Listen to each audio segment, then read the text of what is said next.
What's up, everybody? The Physical Media Mack is back. The Tyster-Weitzer's twin brother, keeping it Laserdisc 24/7, 365. Now I have 37 fire-ass Laserdiscs to show off to you guys. Just in case you haven't watched the show before, I'll explain it to you briefly. I go over every single, I show you all my pickups, all my Laserdisc, not all my Laserdisc pickups, all the Laserdisc pickups that I've watched. You'll never see me, I shouldn't say never, but the concept behind these videos is to watch every Laserdisc and then give you a mini review. So I'm going to do a mini review of 37 Laserdiscs, guys.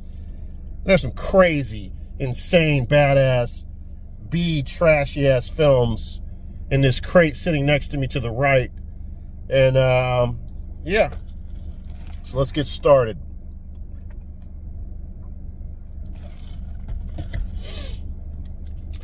All right, we're starting with a crazy one, guys, okay?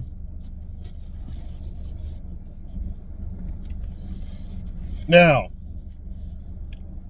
Dragon Film Entertainment presents Zombie Holocaust. Now, as you notice here, I do have sticky notes all over the front. I got some inside. I'll show off the artwork in the interior in a second here. And that's because there's penises all over the cover. Not necessarily a big fan of penises myself. My penis, yes, but other penises, no. Which is funny because like the artwork is like one of the biggest things, the biggest upside to this edition, but it's got penises all over the front, but not exactly the artwork on the front. But man, it comes with poster art. And by the way, this comes with 2 movie posters. I'm gonna show, I probably won't, it's not enough room in the car here, so I'll just clip those in the video so you guys can see those. But yeah, which, by the way, the penises on the cover is like, you know, it's pretty much a way of life for some of these native tribes, not even just cannibals, but like tribes in the, you know, in some of these jungles running around with their schlongs hanging out. I mean, it's kind of, you know, which makes it even more terrifying. Running around with their schlongs out, and they're also eating people's flesh and intestines and livers, and it's pretty disturbing, guys. Now, I didn't grow up. I'm not like the biggest zombie guy or Holocaust guy or cannibalism guy or whatever, but I did watch, and I think it's called Cannibal Holocaust, about 5 to 7 years ago. Was my first time watching one of those types of films, and I did enjoy it. And if I remember correctly, the director actually went to jail because it's like one of the it's probably the most notorious and most known. It overshadows this one, in my opinion. But again, I'm no zombie aficionado, so you guys can correct me if you want. But yeah, they thought it was so real and that people like might have really died, so they threw the director in jail. If that wasn't fake news, the story that I was reading. So pretty epic, notoriously insane film. So, and I kind of felt like probably all the other films are, you know, like on a second tier, but no, I am wrong. This is a first tier zombie flick, and it was shockingly badass. And I gotta say, very, very disturbing. Let me go ahead and show off the artwork on this.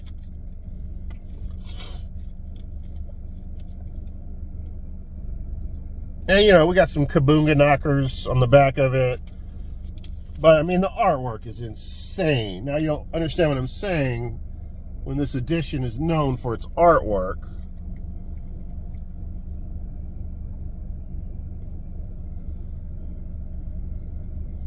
I mean, it's just incredible.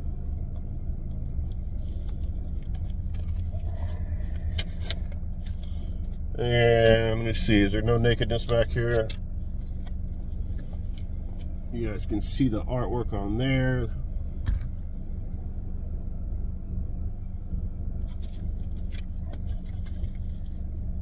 But yeah, just to kind of briefly explain things, there's some kind of craziness going on. It's a little confusing. There's some kind of craziness going on with hospitals, with like livers missing, and like cannibalism showing up in hospitals in the United States, and they track it down to originating from a certain place, you know, in some jungle in another country.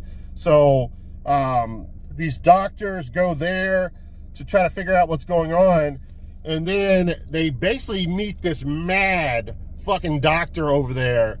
And this doctor it has some of the like most eeriest dialogue about life and death. The doctor's dialogue is really fucking creepy and well done. And by the way, this is the German release, so you have to change the analog track to hear the English, which I didn't know about at first. So you are able to hear this, and it's dubbed, obviously, but it doesn't take from its greatness. Really good flick. But man, there's so much disturbing stuff in this film. Like, you know, the joke with like Ewoks and stuff, and they, well, what is it, Empire Strikes Back, or was it Return of the Jedi? I can't remember now. Whatever the Ewoks were in, where they were possibly cannibals and stuff. So when they caught everybody, they would like keep them for a while and feed them and stuff, and then later, you know, roast them. No, in this film, these tribes people will literally like jump you in the jungle. A bunch of them will grab you, throw you up against a tree, put a knife in your fucking chest, cut you down, gut you, pull out your fucking intestines and start eating them right there on site. It is disturbing, man. I think this is more disturbing than Cannibal, is it Cannibal Apocalypse? It might be Cannibal Apocalypse, not Cannibal Holocaust, but you guys know what I mean. Anyway, yeah, comes with the posters, which I won't show, but they're in there. Minty condition, guys.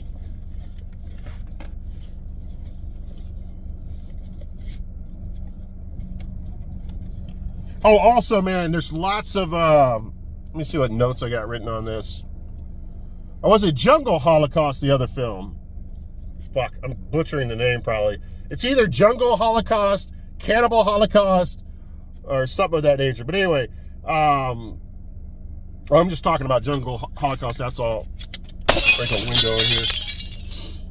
But anyway, lots of, and this is what's so great about Laserdisc, lots of extras, bonus features in here.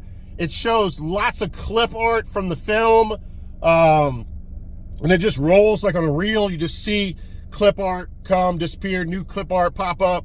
And then there's also like different trailers, like the German trailer, the US trailer. It shows all kinds of different trailers. It shows all the artwork variations depending on what region it came from.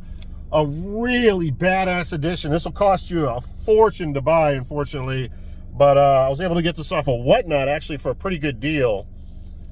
But yeah, man, that's the first film LD that we're gonna be talking about here, guys. I'm gonna go ahead and put that in the back. Sorry if that was long-winded, but there's just so much to talk about with that release.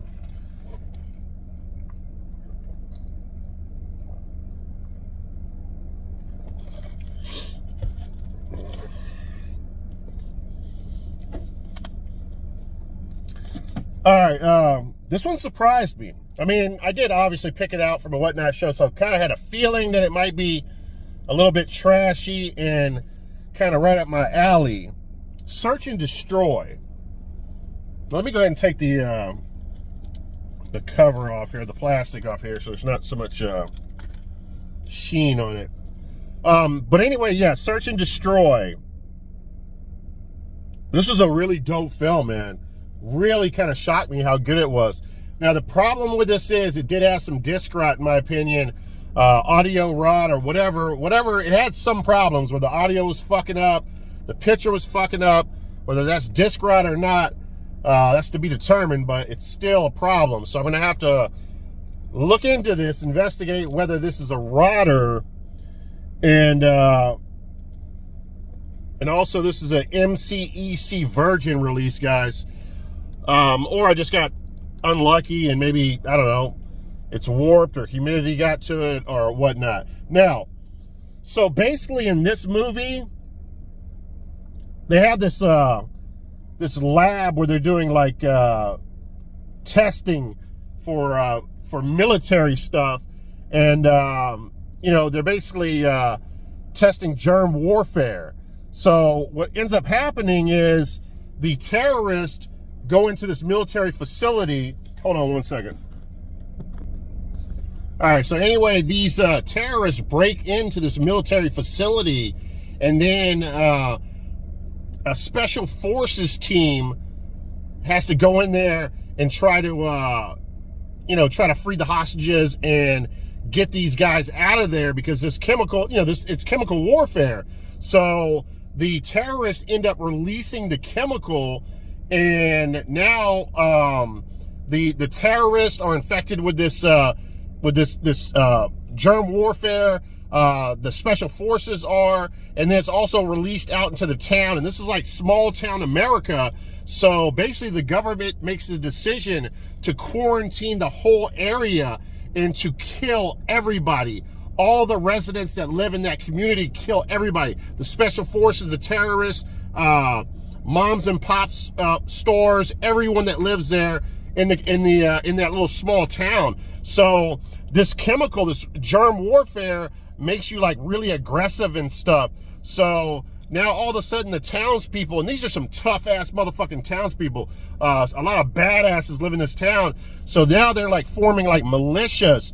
So there's like different sects of people that are fighting against the government military. And then, you know, all of a sudden the military's sending like tanks in there. And man, it's got like a really cool vibe to it. Love the musical cues in this, the soundtrack. And yeah, man, it's like a real cool, like almost like post-apocalyptic vibe to it.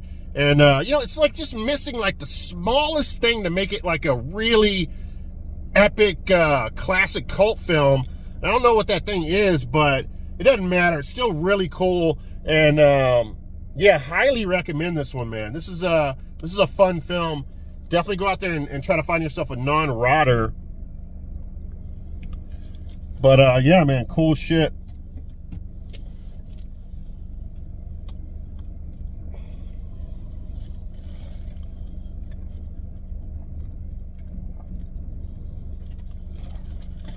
All right, next up. Now, I got this off of Whatnot. I couldn't have paid more than, I don't know, 20 bucks, give or take. Could have been 15, it could have been 25, I don't remember, but somewhere around that range. And, oh, let me put the plastic back on this. But anyway, I did not know for the life of me how rare this disc was.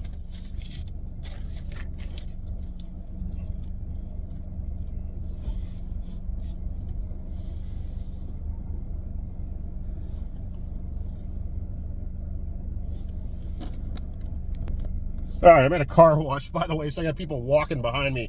But yeah, I didn't know how rare this was. There's zero on eBay. There's no sold listings. And on eBay, you can go back and you can look at the past 3 years of sold listings. And believe it or not, guys, there are 0 sold listings of body armor on eBay. I don't even think there's any available on Laserdisc database. This is an extremely rare, trashy B-action film, guys, and it's one hell of a good one. The Ultimate Protector body armor, starring Mac McComb, which I don't even know this guy. I've never seen him in a movie before. He's really good. Need to check out his discography, if I can talk, and find out what else he was in, because he's really good in this. He plays like a security guard for the rich, and I don't even know how to explain this movie. There's so much going on in it. This does have our boy from, why do I always forget his name? Oh, Ron Perlman's in it. So Ron Perlman is the bad guy in this, and Let me see. I can read this for you guys real fast here. Hold on one second. All right, so I thought so. This one also deals with a deadly chemical virus as well. And Ron Perlman's going to release this deadly virus. So the protagonist here has to stop Ron Perlman. Now, guys, this is like a solid action film, man. And I definitely highly recommend it if you can find it on DVD, VHS, on streaming services. Most likely you're not going to find it on Laser. If you do, you know, congrats. But anyway, I say it's a solid B. If I were to rate this in trash cans, I'd probably give it 3.5 trash cans out of 5. But then something happens in the film that pushes it to like unbelievable feats, unbelievable, you know, way past the threshold of 5 trash cans. It absolutely blew my mind. It's one of the sensational moments in my cinema viewing history. And what happens is, it's been a couple months since I've watched this, so I'm trying to remember. One of the bad guys catches on fire. I think he was basically caught on fire by a flamethrower. Now, back when I grew up, when I went to school, I don't know if they do this now, in elementary school they taught you about fires. You stop, drop, and roll. So, or you find some water and jump in it, or hopefully someone saves you with a fire extinguisher. But, you know, if a fire extinguisher's not around, there's no water around, you're definitely jumping on the floor and rolling, okay? Those are your options. This bad guy is so fucking badass. He doesn't do none of that. What he does while he's caught on fire from head to toe is he starts fighting. I've never seen anything like it. It's one of the most epic things I've ever seen in an action film. The guy starts fighting while he's on fire. It's legendary. The shit is of legend. You gotta see body armor just to see the sequence in the film that I'm talking about. So, yeah, for that, I gotta give it 5 trash cans out of 5 trash cans. It is epic. It is badass. It is rare. And you will love it if you see it. Trust me.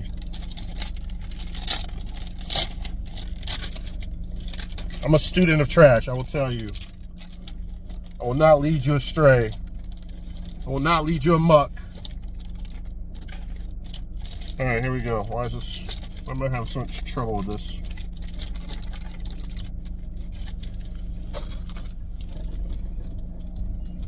He starts the fight on fire. Did you hear that? As I bust a corner and take about $50 of value off of it.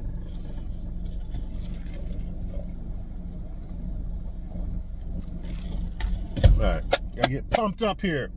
I don't feel like I got the energy today like I normally do.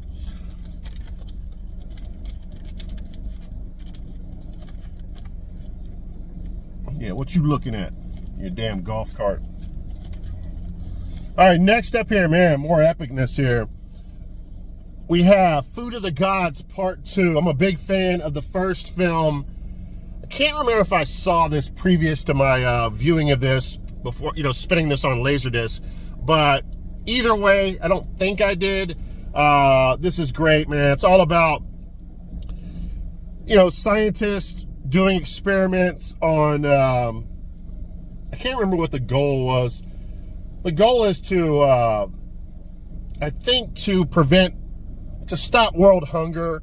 So you can like grow a cow to crazy sizes and then you'd have all the meat for the cow. But, you know, I guess the doctors don't realize, these scientists don't realize though, you don't want a 30-foot cow running around stomping and killing people. But anyway, something of that nature. They're trying to solve world hunger.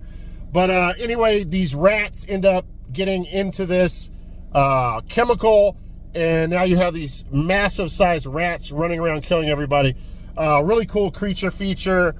there's a really fun part in this. Somebody was trying to explain this to me, where a guy gets into the chemical and his like ooze is coming out of his eyes, his ears, and his face is like being deformed.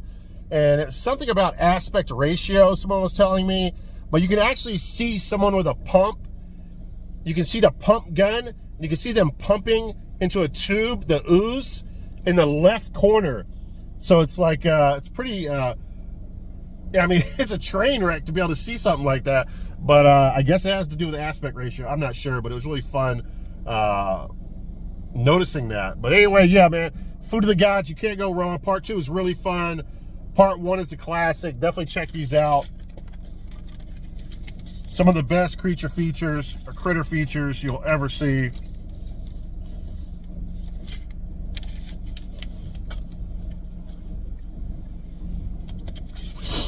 All right, next up, let's get rolling here. Okay, Graveyard Shift. Very confusing. Stephen King's adaptation, the book Graveyard Shift, came out around the same freaking time and had the same name. So I remember buying this off of Whatnot, and me and another person talking in the comments, and they were like, I don't remember that Graveyard Shift cover. So I literally thought I was buying the Stephen King movie. He thought I was too, but it's not. It's a separate movie. It's a vampire film. And it's also a pretty cool one. There's a part 2 to this that I think has a super similar cover to it, which is odd. This came out in 1987. But I gotta say, man, this has a really cool vibe to it. At first, I didn't think I was gonna like it, but this is actually a movie that I will recommend if you're a vampire fan. Now, it's a weird one because this guy is like, I guess, a brutal vampire human killer, and he turns people too, but he falls in love with this woman and doesn't turn her and is in love with her, and then she finds out that he's like killing and turning people,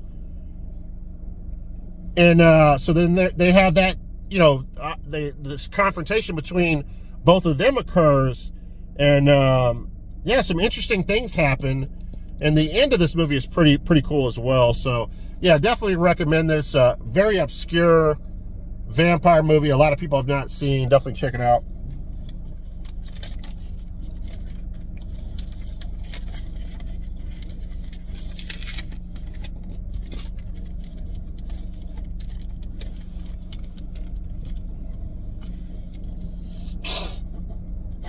All right, my man Sammy Sam was on my ass about picking this one up. I had known about it way before Sammy told me about it, but just never really found a good price on it. So I finally found a good price on it. And yeah, man, everything Sammy said it was going to be. Epic film here, Apex. This is by the way, this is Republic Pictures, guys, which makes a lot of cool, trashy films. And it's supposed to be going down in the year, what is it, 2073 in Los Angeles. A ripping fabric of time plunges a world into cybernetic holocaust that only one man can stop in this futuristic action adventure. Now, these fucking cyborgs are running around, or androids, robot motherfuckers are running around, and they all look identical, and there's a bunch of them, and they're just going around just trying to kill everything in sight. And these special forces guys are here, and this is a time travel film, so there's time traveling going on in here, and there's also a love story, not between these two, by the way. The other guy is kind of like a nerdy looking guy, but this chick right here, and one of the protagonists in the film, not this guy, are husband and wife, but once the guy travels back in time, she doesn't know that they were married, or into the future, she doesn't know that they're married, so they have to fall in love again. It's kind of touching, actually. But yeah, man, this is you know, as far as like cyber trash, this is some of the best stuff you can see, man. Really, really cool film. Definitely check it out. Advanced Prototype Extermination Unit.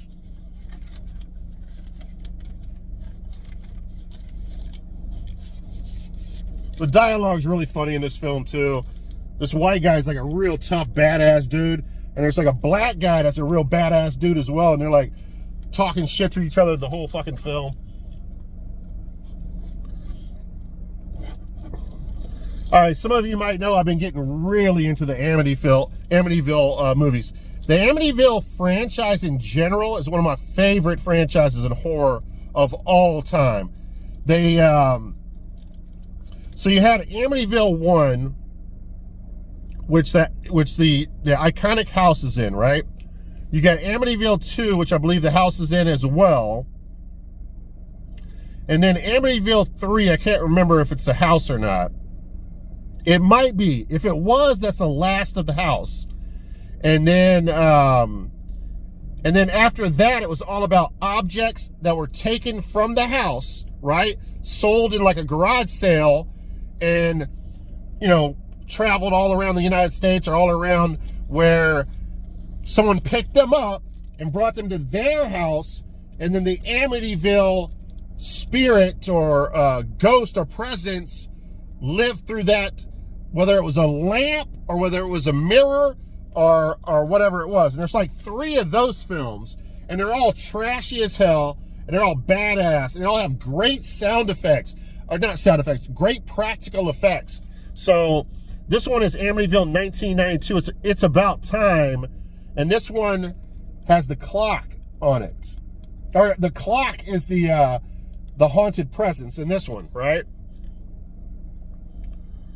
And this, again, is Republic Pictures. Shout out to them. And, yeah, man, it's just got some of the... It reminds you of, like, Hellraiser films, some of these practical effects. Look at that effect right there in that middle picture.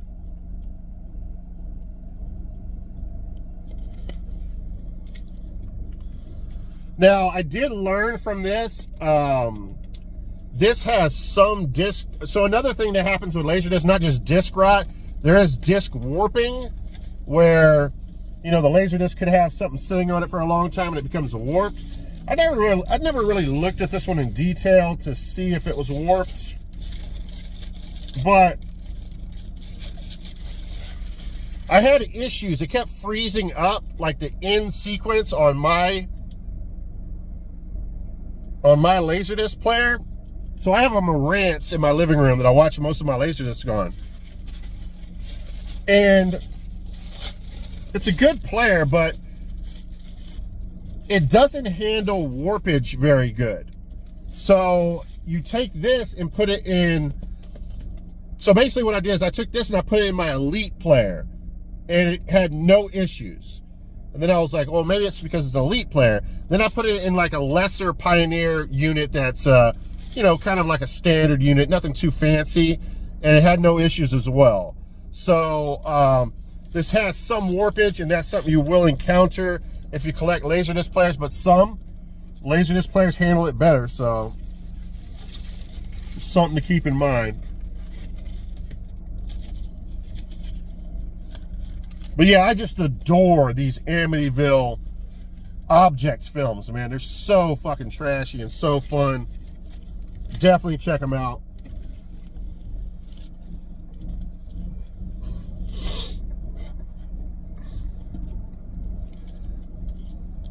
Now, we've been doing this series for, you know, I don't know, this kind of new series where I watch all the Laserdiscs and show them off and do mini reviews of them for probably about 5 videos now, or maybe 4. Not that I haven't reviewed stuff in the past, but this kind of string of them for the last 4 or 5 months. And this is going to be a first. You've heard me say a movie sucked maybe 3 or 4 times max. I generally don't do that because I have a really good eye for trash.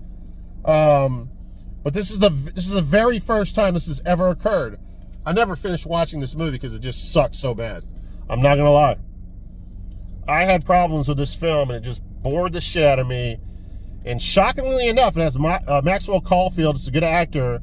And it's got Wings Hauser in it as well. So, yeah, very surprised.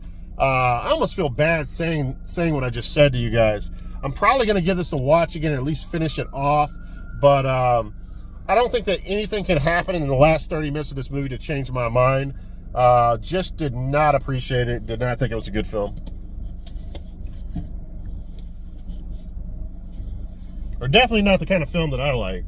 I'll put it to you that way. Alright, this is epic as fuck, man. This is cyber trash at its best. Unknown origin, guys. And this thing is in minty condition, by the way. Basically, this is an Alien and The Thing ripoff right here, guys. And I'm all for it. Roger Corman produced this, so you know what the fuck you're getting. And we got our boy in here. Roddy McDowall plays a major role in this, from Fright Night, obviously, and all kinds of other B films. And yeah, man, this is just as trashy as you can fucking get. I'm probably gonna give this 4 trash cans out of 5, maybe even 4.5. It's so fucking badass. One species can rule the earth. It may no longer be human. I mean, the practical effects are a little bit dated. They look a little crazy, but you can just tell it's low budget as fuck. And some of the stuff they were able to pull off is pretty impressive. And it's really fun. The dialogue is so hilarious in this, man. This movie is going to make you laugh from the very start of the film to the very end. They got badass weaponry in this film. They're running around with these badass flamethrowers and shit, trying to go after this alien that's like, it keeps on getting inside of humans and stuff, so you don't know that they have it, but then they become sick, and then eventually it'll come out of their mouth, or burst out of their chest. I mean, it's definitely a ripoff, but some of my favorite movies are ripoff films, especially of Die Hard, The Thing, Terminator, and Jaws. Unfortunately, we don't have too many ripoffs on Laserdisc of shark films. But yeah, this is a New Horizons film. I can't recommend this movie enough, man. It's so fucking good. Probably cost you a pretty penny, though. All right, let me get a sip here.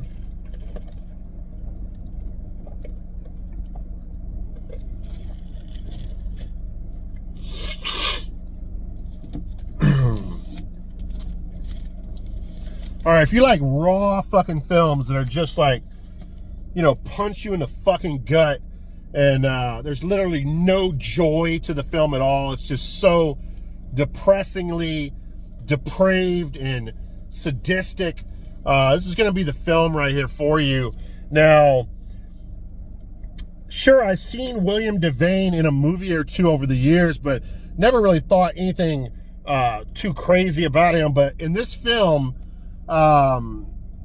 he plays such a... he's so incredible in this film. It's a very... He's very... Like, his character is very complex and disturbed in this movie, and it's so well done, so well played on his part. And basically, I think they were in the Vietnam War. Him and Tommy Lee Jones. Tommy Lee Jones plays another character in the film, and William Devane's character is a war hero. Tommy Lee Jones probably is too, but more so with him. And so they're in the military in the war, and they see a lot of bad shit, and it fucks with them bad, you know? And they come back, and it's small town America. They have a parade for them, and you can tell on the plane, you know, coming back, Tommy Lee Jones' character and William Devane's character is having a conversation. And you can tell that William Devane, although he's very disturbed, he's way well more rounded and handling the situation better than Tommy Lee Jones' character. And you just know from the start that Tommy Lee Jones is not ready to go back into normal society at all. But anyway, they have this parade. William Devane's character speaks on the microphone, and thanks everybody. And it seems like he's super normal and everything, right? So he goes back to his family, right? Well, it turns out that they thought he was dead, and it was reported that he was dead. So the wife moved on, and she starts fucking the, well, it sounds bad. She starts a relationship with the sheriff in town, right? And now the sheriff is like kind of like the stepdad of the son, although they're not married to their boyfriend, but he's calling the son runt and stuff like that. And they're throwing the football around. So he's playing the dad role, and he's banging William Devane's character's wife. So William Devane walks into that situation, but of course they don't say anything at first. And so the first night they're sitting there, and he's drinking on some whiskey, and he's looking at her, and he's saying, "Oh, it's a nice dress you got on," and they're having this conversation, and you think, they're going to be banging in a second, but no, she basically breaks it down for him and says, "Hey, I made love behind your back. I thought you were dead, and we're serious about each other, and we're gonna probably get married." So it hits him with a fucking time bomb, and so now he's like still there in the picture, and it's so awkward. So he basically ends up finally having a conversation with the sheriff in this small like shed in the backyard. And he basically tells him, he said, "Don't ever call my son a runt again." And the guy's like, the guy's a tough sheriff. He's not no punk or anything, but he says that after doing something super disturbing. So he's in there working out, and the sheriff walks in the shed, and they start having this awkward conversation. There's rope nearby, and the guy asks him, he's like, "What? So what happened when you were in the war? When you were in the camps when they had you hostage?" And he's like, "Oh, let me show you." And he said, "Tie my hands behind my back." And he's like, "I don't want to do that." He's like, "No, do it." He's intimidating the guy into doing it. And the guy ties his hands behind his back, and then ties a rope to that. And then William Devane's character gets on his back with his hands behind his back, and he tells the guy, "Get behind me and pull the rope up." And the guy's pulling the rope up, and his arms are reaching up, and it's like painful as fuck. And the guy's like, "Dude, I ain't doing this no more." And he's like, "Do it. Pull it up higher. Pull it up higher. It feels good." And it's like, dude, it's fucking strange as fuck. And you can tell he was so mentally fucked up from the war. And he actually enjoys being tortured still to this day.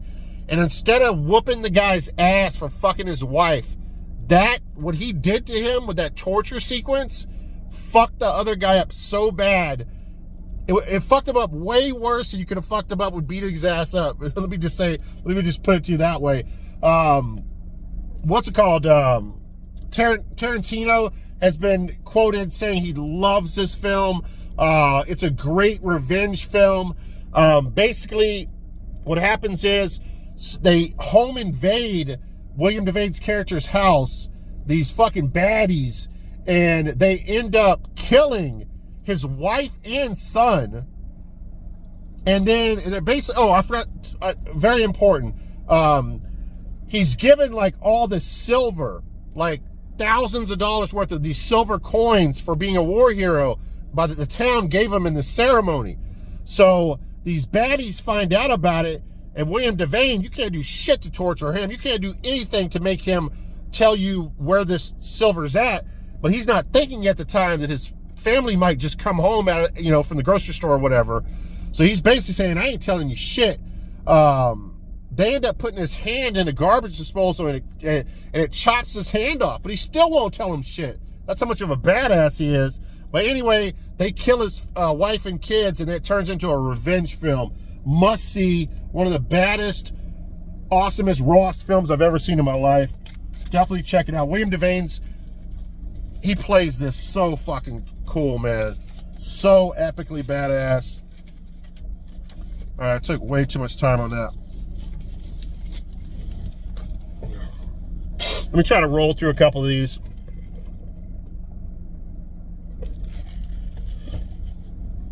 Now, the Howling franchise, besides part 1 and part 2, So part one is considered, but everyone considers the first Howling a great film, okay?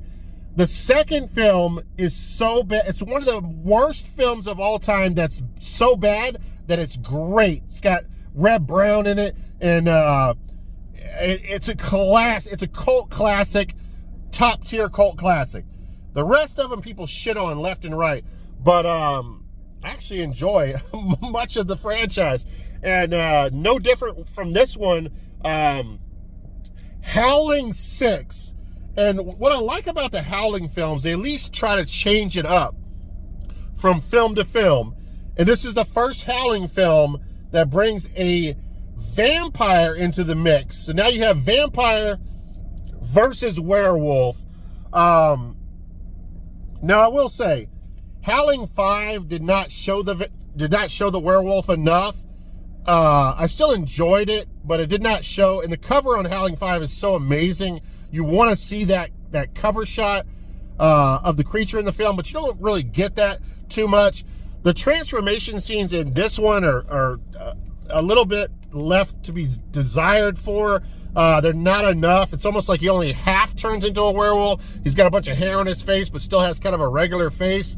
So it's not the best, but the vampire in this film actually looks pretty badass. And by the way, the vampire is played by, let me see here.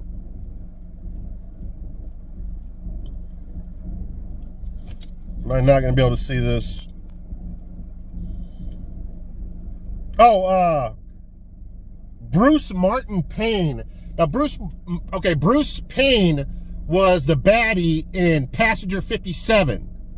Okay? He was also the head vampire, or no, wait, the head werewolf in, coincidentally enough, he's the head werewolf in Full Eclipse with the Mario Van Peebles. So there is a pretty epic battle at the end between the vampire and the werewolf. I would still recommend this one. It involves a circus. Bruce Payne's character is the head of the circus that comes into town, and I think it's pretty fun, man. Decent flick. I'd recommend it. I like bad shit, though, so. Oh, man, speaking of bad shit, speaking of epic shit,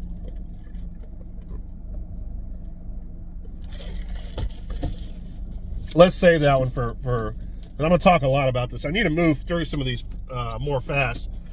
All right, another film that Sammy recommended to me. I wasn't sure about this at first. By the way, mine does have issues. I do need to test this in another player to see if it's the Marantz or it does have disc rot, unfortunately. So, watched it a little bit with issues.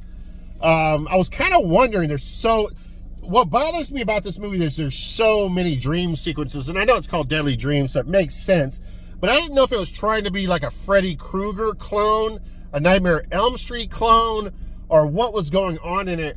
But the second half of the disc, in my opinion, is much better than the first half of the disc. And it explains more. And there's a twist at the end that's pretty badass. So overall, I did enjoy this one. Starts off pretty fucking eerie, but it doesn't really show enough to be that controversial or that crazy. Basically, when this guy, the kid in this movie, or the protagonist in this movie, back here, when he's a kid, there's a home invasion around Christmas time, and this guy comes in with a shotgun and kills his mom and dad in front of him. And then later on in life, his brother is rich and he owns the company that his dad owned. And the brother that the movie's about, he doesn't really care about being rich. He just wants to do his own thing. He doesn't really want to have too much to do with the business. And his brother keeps on trying to get him involved in the business. And he's having all these bad dreams about what happened that night. And this guy right here, or the guy that killed his parents, had this fucking creepy deer mask on. Is that a deer mask? Or some kind of animal mask on. So now he's seeing like this animal mask guy out his window at night on the street and shit. It's pretty fucking badass. I would recommend it.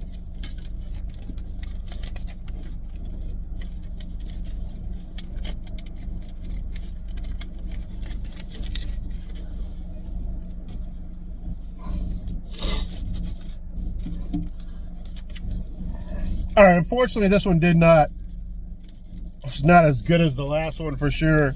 I mean, I love the name. I wish Brooke Shields was in a lot more trash adjacent stuff, which I would probably call this. But yeah, the seventh floor. This is very complicated to explain, so I'm not even going to try to explain the movie very much.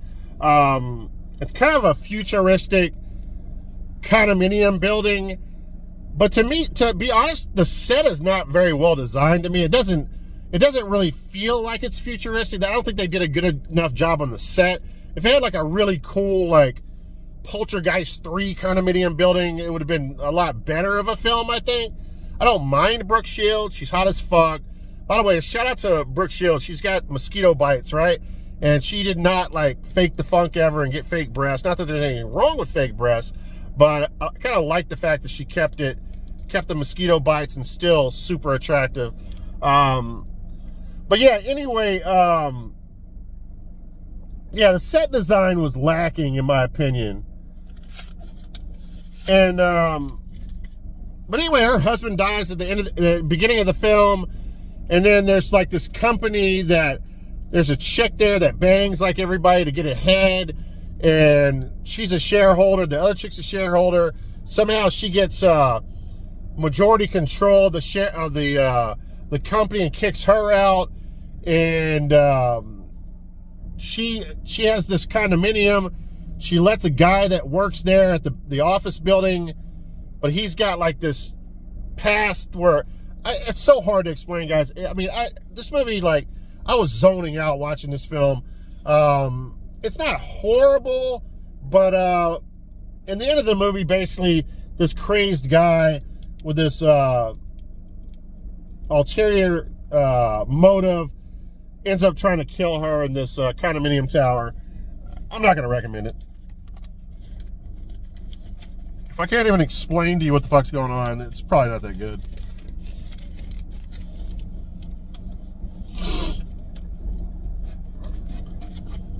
Now, this is this is like, to look at, this is a beautiful film. Like, did I want more from it? Yes. I mean, I remember reading a review on it, and they were talking about the movie The Witch that came out in, I think 2000, around 2010-ish or whatever. The Witch. I'm a huge fan of that film. And the reviewer is basically saying The Witch has nothing on this film. I kind of understand what he's talking about. It is really cool. I mean, look how badass this creature looks. That's a real creature in the film. I don't know what kind of budget they had for this movie, but visually it's a very appealing film. And they used every trick in the book as far as like,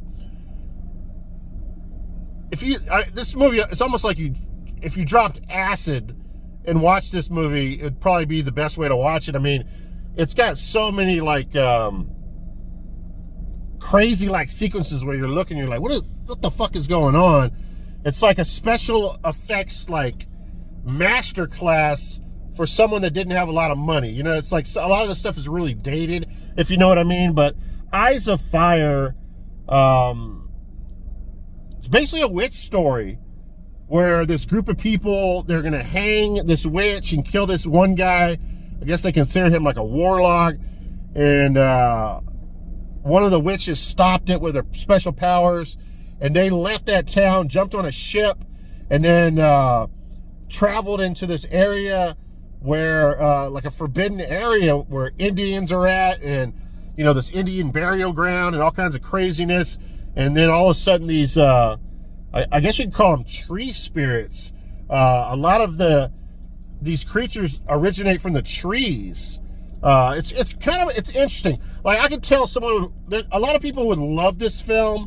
I was just kind of like, all right, it's pretty good, you know. Not blown away by it. I could see people loving it. I might flip that, by the way. I might sell it.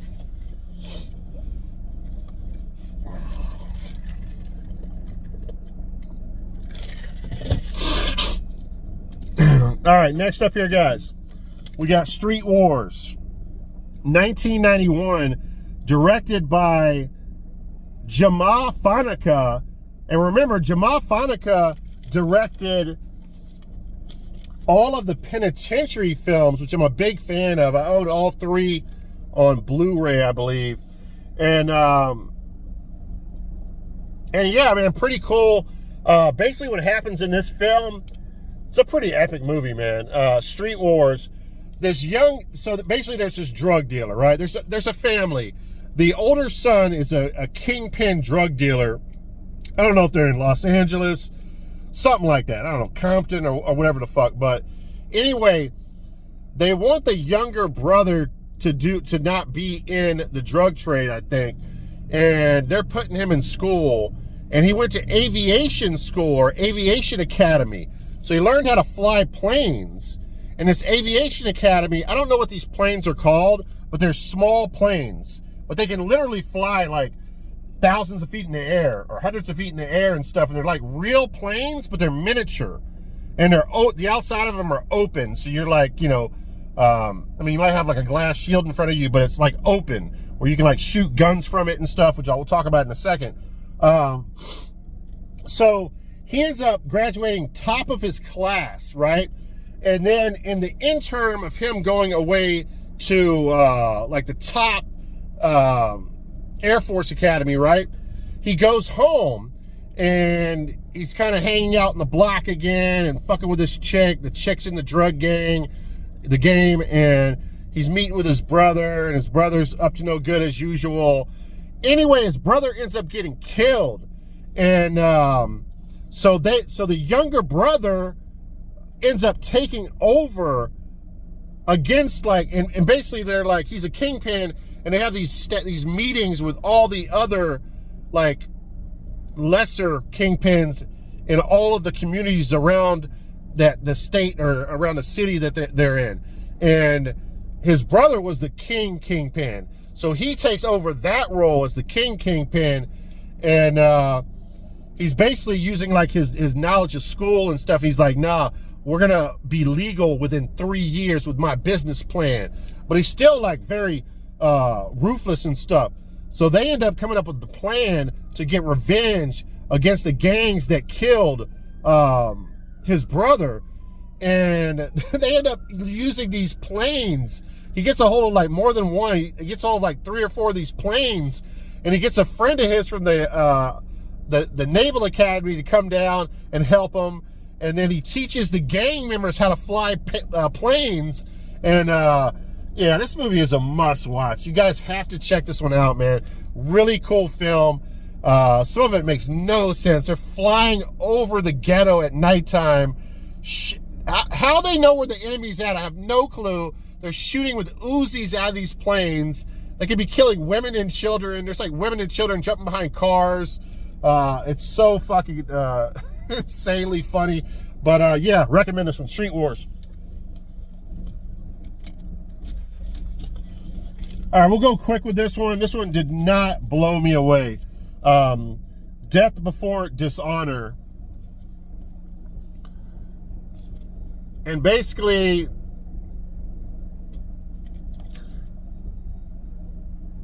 they attacked his embassy, kidnapped his commanding officer, and assassinated his men. Now he must take foreign policy into his own hands. This is starring Fred Dreyer, which is in a lot of B action films back in the day. So basically that explains the synopsis. That's what happens in the movie. He ends up having to get revenge when all that stuff happens. Not a huge fan of it. I thought it was just okay.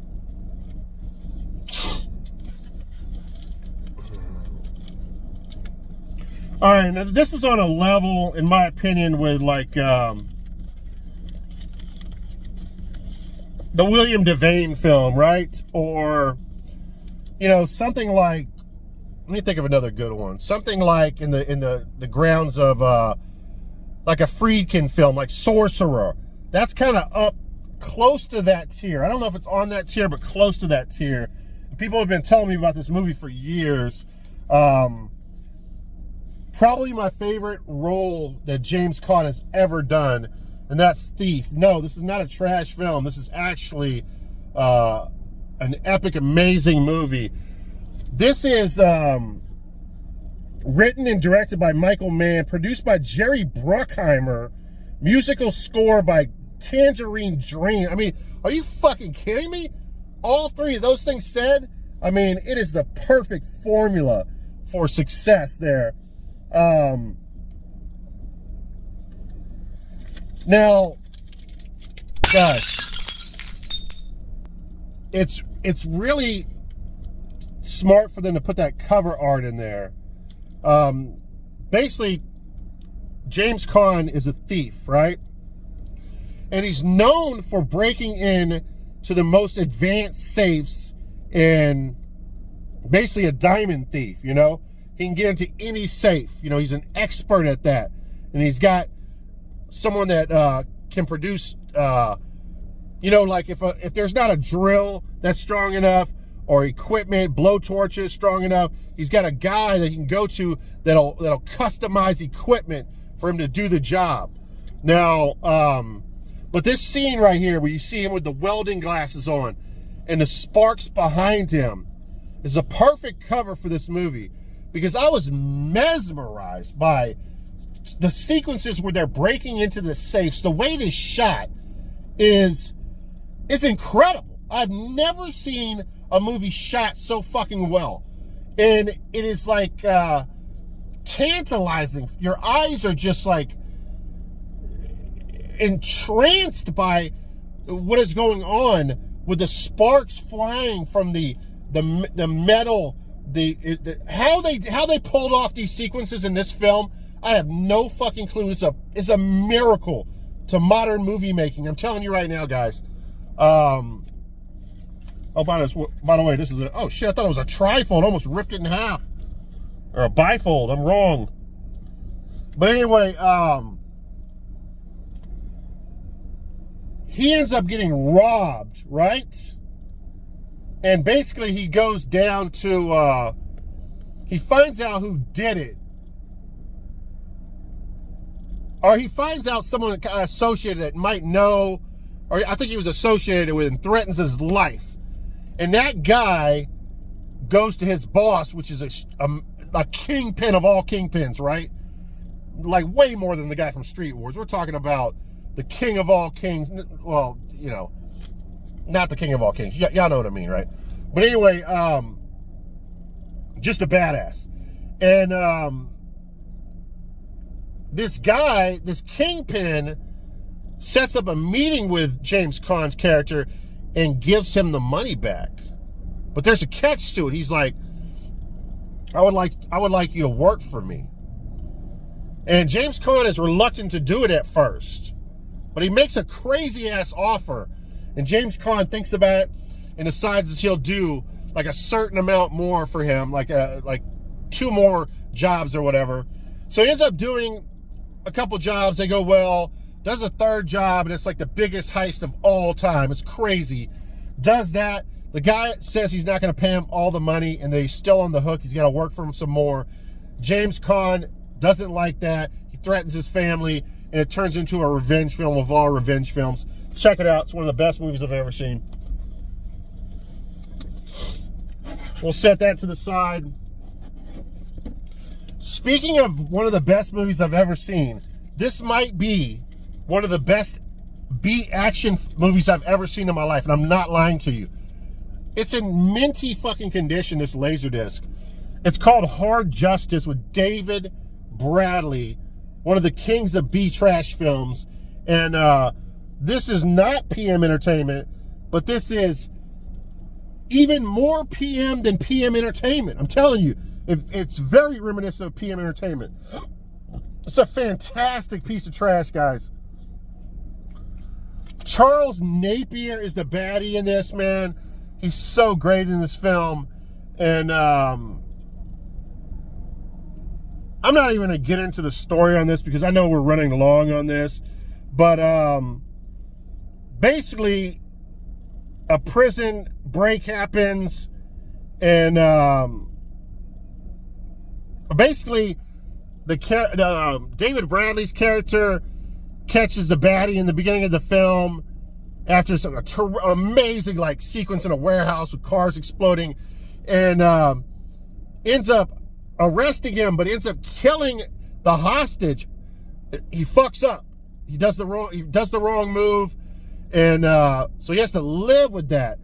And he almost like gives up on, you know, being an undercover police officer. I think he retires or some shit. Anyway, that Charles Napier's character breaks out of prison, and then it goes down again. Not even Charles Napier. I think this is the guy right here. Charles Napier is the penitentiary warden. That's what it is. This is the bad guy. Forget his name, but he's a really good bad guy. Anyway, one of my favorite action films of all time. Classic cover as well. Definitely check that one out. Not as good, but still pretty cool.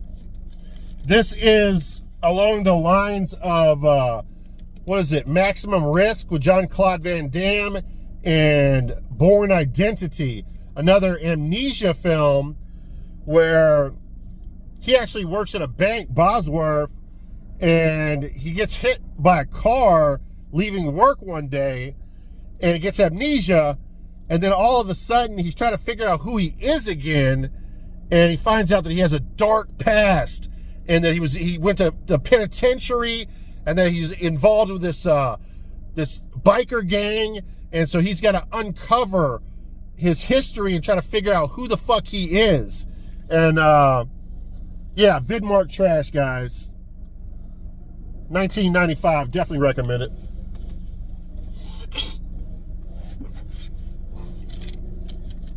All right, this is Apex Entertainment. I had high hopes for this one. 1992. It does have a motorcycle character with the motorcycle helmet slashing and killing people, which is pretty badass and right up my alley. We might have seen that before with films, but still, I'm here for it. I love ripoffs, but it kind of gets way too convoluted, and I just feel like the story was just too, I don't know. I did not enjoy it as much as I thought. Desperate Prey. The two actresses in this film are probably worth watching the film alone. I think they did a really good job in the movie. That's one of them there. Claudia Carvin. And the other chick was really good in it as well. Is that her on the back? I think that's her on the back. I don't know her name. You know, I'm probably not going to recommend that one.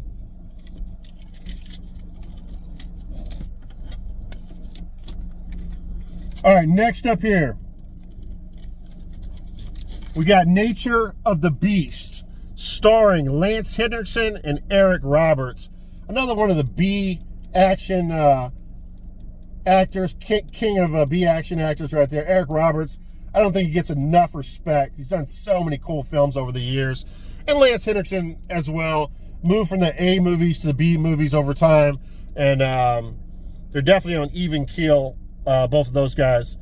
All Men Are Created Evil, Nature of the Beast. Now, this is very much in the lines of a Hitcher film. Definitely has those aspects to it. And basically, he picks up Eric Roberts, and Eric Roberts is a menace. And I can't really explain too much more because talking about this film literally spoils it. There is such a badass twist at the end of this film that makes it like a decent film and turns it into a good film. The twist alone propels it into a much better film.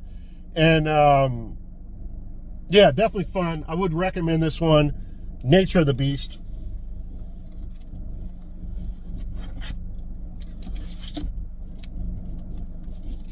All right, let me pause and see where I'm at. All right, I'm already at 105, so I definitely got to speed through these. All right, one of the most iconic ghetto films, prison release films of all time, South Central. what's the guy's name in this? Let me find his name real fast here. Hold on one second. All right, so yeah, Glenn Plummer murders it in this role. He has a killer acting performance, man. Great job. Should have won like an Academy Award, in my opinion. Very underlooked, overlooked actor. Now, also, he's from Colors. He was in Colors, but he's been in countless films, man. So good. Anyway, he's in a gang, goes to prison because of a mistake he made. Doesn't get to raise his son, gets out of prison. His son's like a teenager now. Now his son's in the gang, and he's got to save his son from the gang. Tremendous film. You got to check that one out, guys. All right, next up, Outrage with Antonio Banderas. Now, I looked at the cover in the wrong way. I should have looked at this lady with the gun, but it looks like he is in a rage right here. So I assumed that he was going to get revenge at one point in this film, but he ends up being kind of like a pussy character, like a soft-ass character, and he meets this circus performer chick who's beautiful, and she rides on a horse and shoots a gun. That's kind of her gimmick, and has sex with her. They're falling in love, and then through a very weird way, the story is kind of really just dumb in this film. He finds out that possibly she could have got raped and killed the people that raped her, but doesn't really try to find her. He snitches on her. It's very odd. Like, I don't like the storyline at all in this film. Very underwhelming, and I'm not going to recommend that one.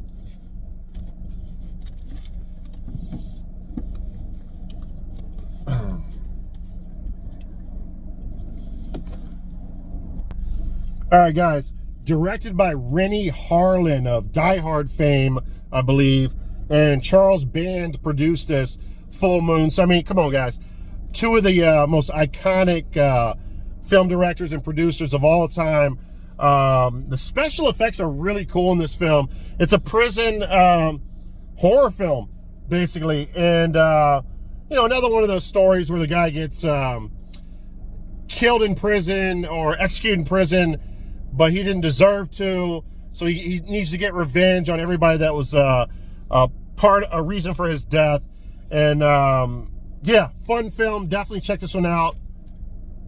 Horror Has a New Home. Also stars Lane Smith.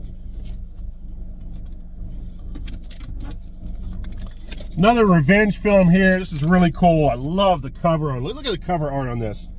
How could you not collect Laserdisc, guys? But don't collect Laserdisc and hang them on your fucking wall and have broken Laserdisc players and still buy a Laserdisc, by the way. That's kind of some weak ass shit. Anyway, this stars our boy Ken Wall.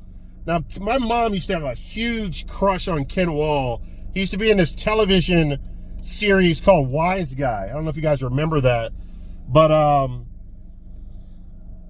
yeah, man, they're all basically, Ken Wall's an ex-military guy, and trying to remember. I don't want to go too far into this. His daughter ends up getting kidnapped, guys. He goes back and talks to another guy he used to be in the military with. It's got access to a bunch of guns and stuff, and they go and they try to get his daughter back. I really enjoyed it. Thought it was very well done, and yeah, it's a fun flick.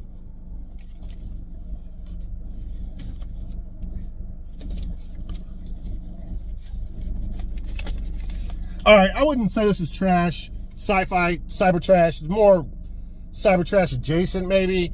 It's more like a character study.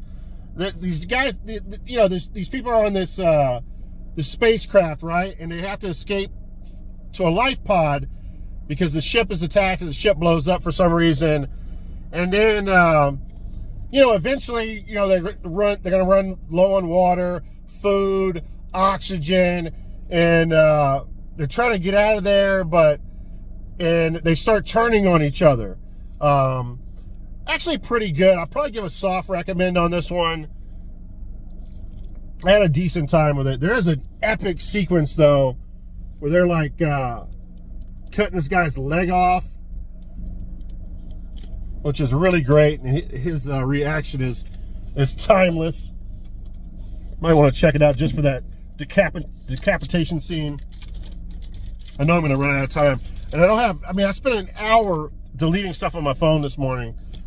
All right, I had fun with this. Nothing too crazy. This is basically like a, it's called Voyage. Rutger Hauer, Eric Roberts, Karen Allen's in it.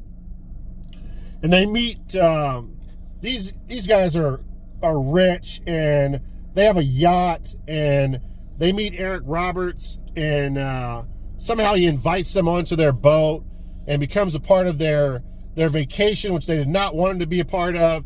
And he's got his young girlfriend there, and all of a sudden he turns psycho. And yeah, so it's basically Rutger Hauer versus Eric Roberts adrift out in the ocean. Fun stuff, not bad. All right, this is a Back of the Woods, really cool revenge film here as well, starring our boy James Remar. I enjoyed this one. Basically, in the backwoods, this family of marijuana growers are like the thugs in town, and the cops are paid off and everything, and they end up killing somebody that comes into their area. Some kids end up going over there. They kill a family.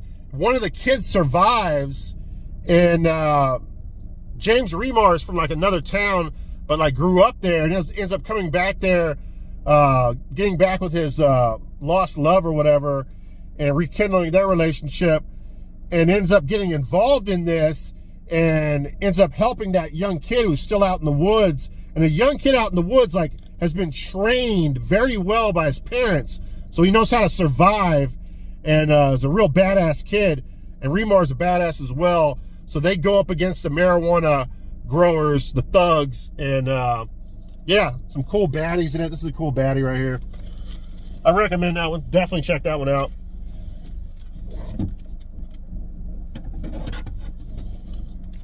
All right, this is, I believe, the first AIP, so this is strictly trash, strictly for the trash lovers, The Big Sweat. I've never really known Robert Zarr, but now I know he's the Maniac Cop because I did some research. I did not know. So he's the Maniac Cop. He has this massive fucking chin, which turns out that it's like some kind of disease that he has. I was reading up on it, but it makes him look so crazy. It's like way more disturbing than Jay Leno's chin. But he has the funniest dialogue in this movie. It's straight trash, guys. I mean, it's AIP trash. Look at the cover, all fire in the back. Definitely check it out. If you like trash, if you like bad films that are a little bit good, I would definitely check it out. Next up here. I mean, this has got like everything that I love. It's got Michael Ironside, Robert Davi. It's a David Pryor directed film, and it's a horror. I mean, it's a perfect combination. Mardi Gras for the devil, and yeah, I had a good time with this one, man. I thought it was good. Is it like a masterpiece of filmmaking? No, it's not. A little bit less than I wanted. I expected a little bit more. But basically, Ironside is the devil in this film, and you know, Davi has to go up against him. Davi's a cop, and it's fun. If you like horror films, if you're a fan of David Pryor, Ironside, and Davi, I would say it's a must-watch. Next up, this is a cool little film right here, man. Very obscure. Not a lot of people have seen this one. The Grave, starring Craig Sheffer, and it's got a lot of other people in this too, man. Eric Roberts is in this, and I don't even remember Eric Roberts. He must have played a super small role, but Anthony Michael Hall plays a very funny role in this film. And the story, it's got a great storyline to it. It's one of those, it's almost like a storytelling movie where someone's telling a story. It's like a narrator at certain points of it. It's got a really cool story. It's got some of the funniest backwoods dialogue I've ever heard in a movie, man. I cracked up so many times in this movie. Definitely recommend this one, The Grave. Check it out if you've not seen it. All right, I'm running out of steam here, man. It's a long video.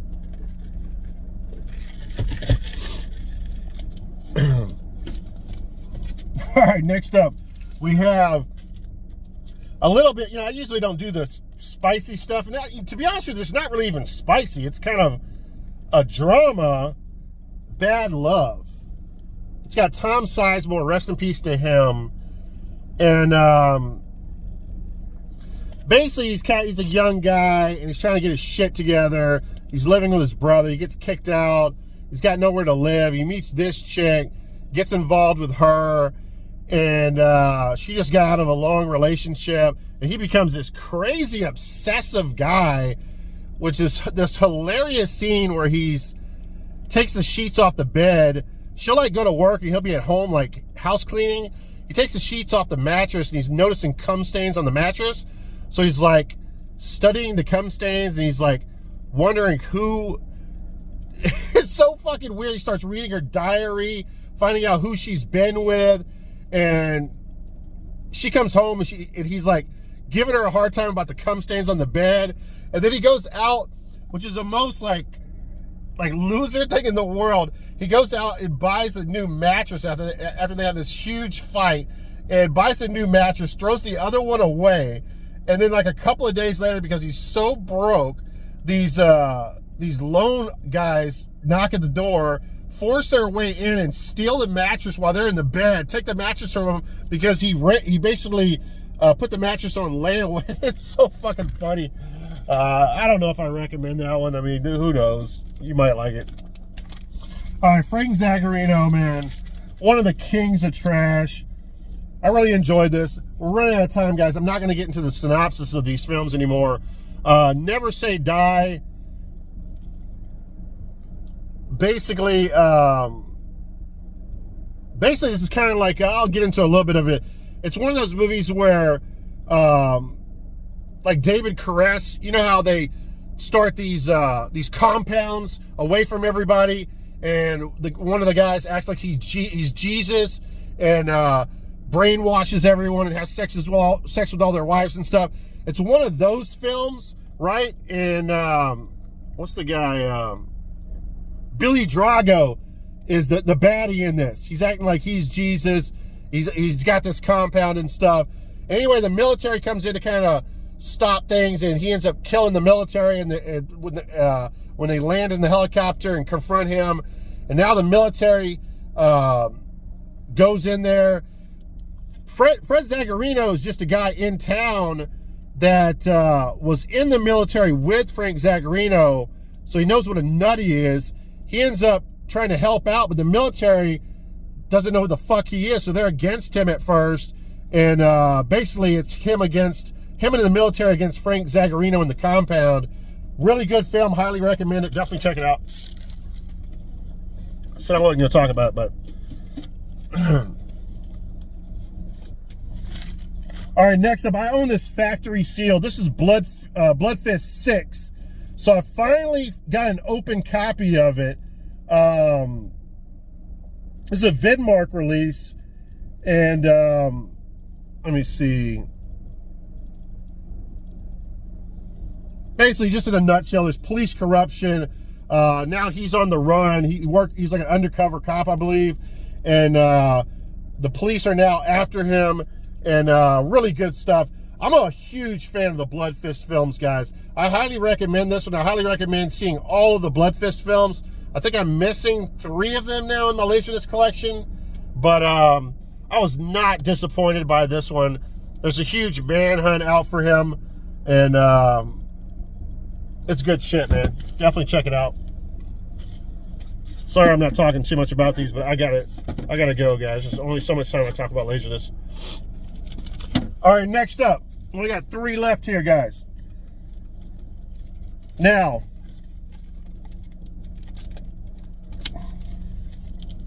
as far as, okay, we have scarecrows here, guys. Okay, Now, as far as like Scarecrow films are concerned, I'm just going to break it down for you guys. You have the TV made for television movie, Dark Night of the Scarecrow. It's got the guy, he plays a mentally challenged guy who's the Dr. Giggles character, right? Okay, he's in the TV made Dark Night of the Scarecrow, right? You got Scarecrows. They're both on Laserdisc. And then you got Night of the Scarecrow. All right? And then you have Jacko, which is a pumpkin-head scarecrow. Now, those are the only 4 from my research. I'm a huge Scarecrow, Killer Scarecrow film fan. Those are the only 4 that you can get on Laserdisc. Now, Children of the Corn 3 does have some adjacent Scarecrow stuff in it, but it's not a real Killer Scarecrow film. So those are the 4 you have to choose from. This is a really good one, Scarecrows. Oh, and by the way, let's just go into this real quick. Oh, no, we already talked about that. I got these plastic things all over the car now. All right, so basically, this ex-military squad robs a military facility of all this cash, right? And they hijack a cargo plane, and they fly over these cornfields, and one of the guys in the cargo plane grabs the suitcase of money, decides to double cross the other baddies, and parachutes into this cornfield, right? And so now he's in this cornfield. He doesn't know where the fuck he's at, but he's going to try to get out of there and escape and get away with all the loot, right? I believe a couple of the guys parachute down not too long after, and then they land the plane, and the rest of them get off the cargo plane. They find this house in the middle of the this cornfield. It's got no one in there at all, but it's got a picture of like 3 brothers. Or I can't remember if it's a father and 2 brothers.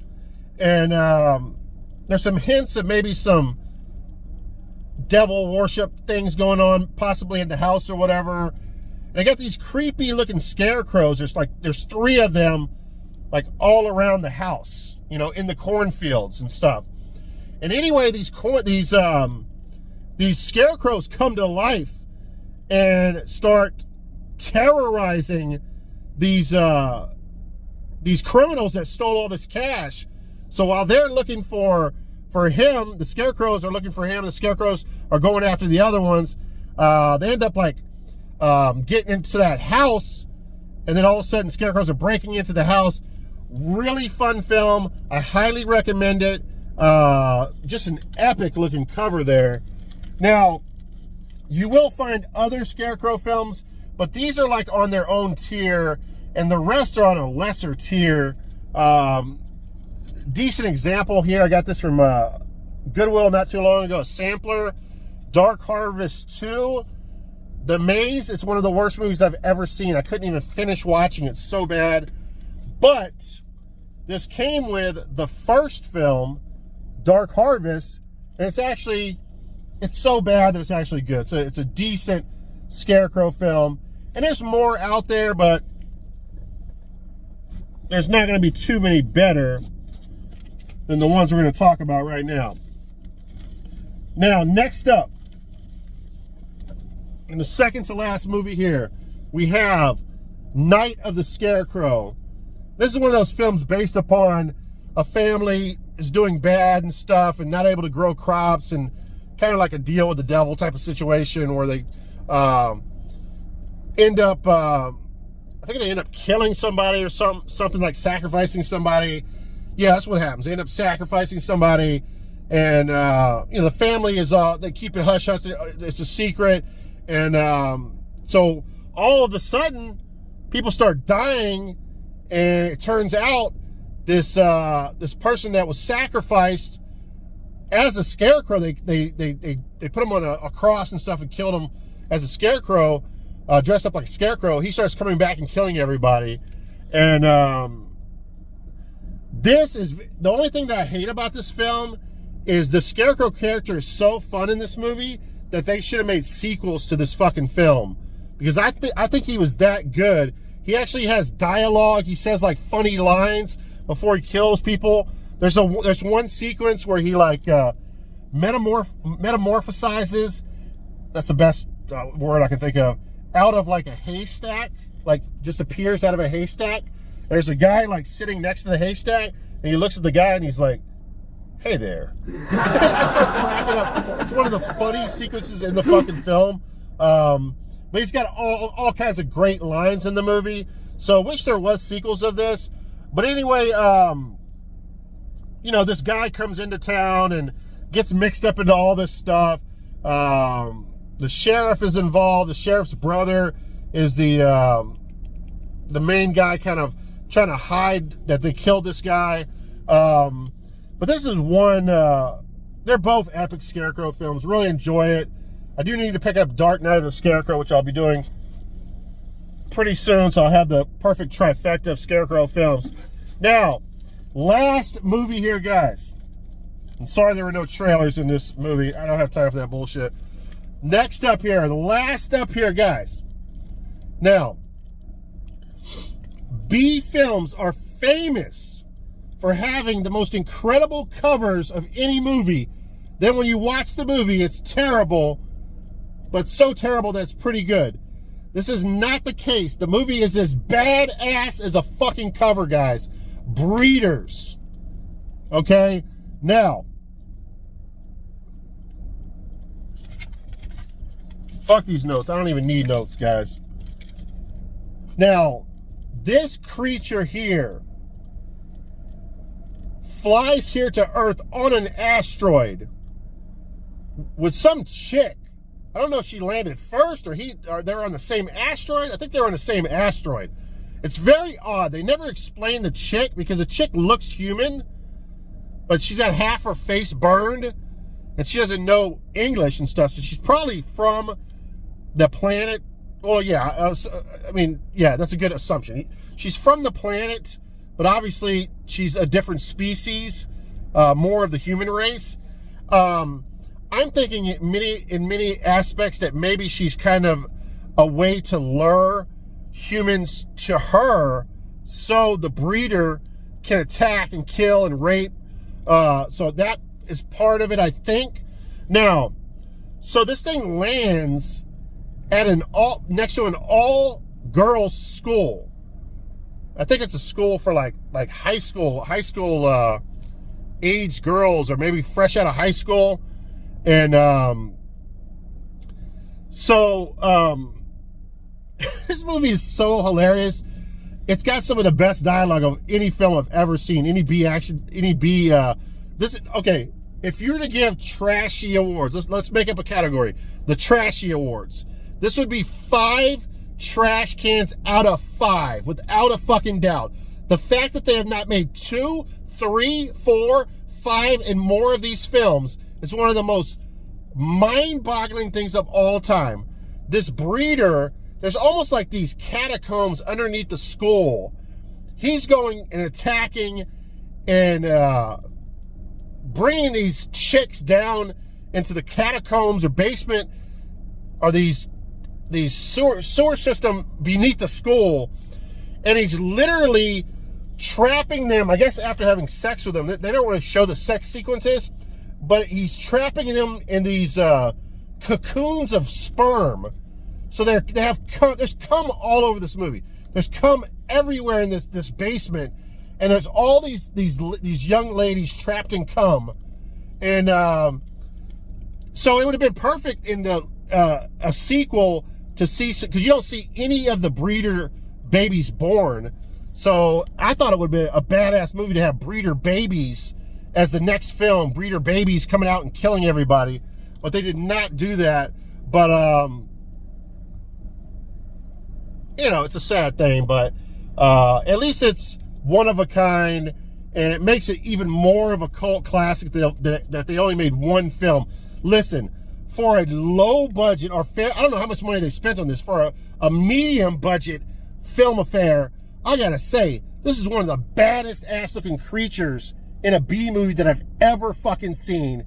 He's raping chicks, he's ripping chicks to pieces, killing, and he just looks amazing. This is one of my favorite B movies of all time. Definitely 2025's Trashy Award nominee and award winner.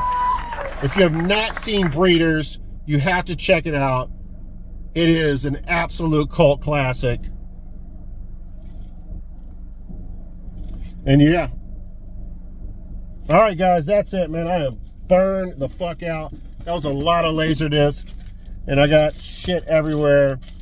Hope you enjoyed the video. Definitely check out, well, you don't have to check out anything. Definitely spin your Laserdisc. I always try to tell you guys, do not just collect and flip. Use them for wall art. They're made to be watched. Some of these, you might watch a movie that's an obscure film that ends up being one of the best movie experiences of your life. It's happened to me many times. There's so many obscure gems on Laserdisc that it's crazy. I only wish that VHS released more of the super obscure stuff on Laserdisc. But you know, there's some movies that did not happen.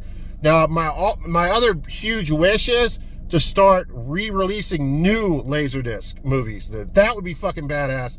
All right, guys, thank you for checking out the video. Some guy stands behind me. Fuck him.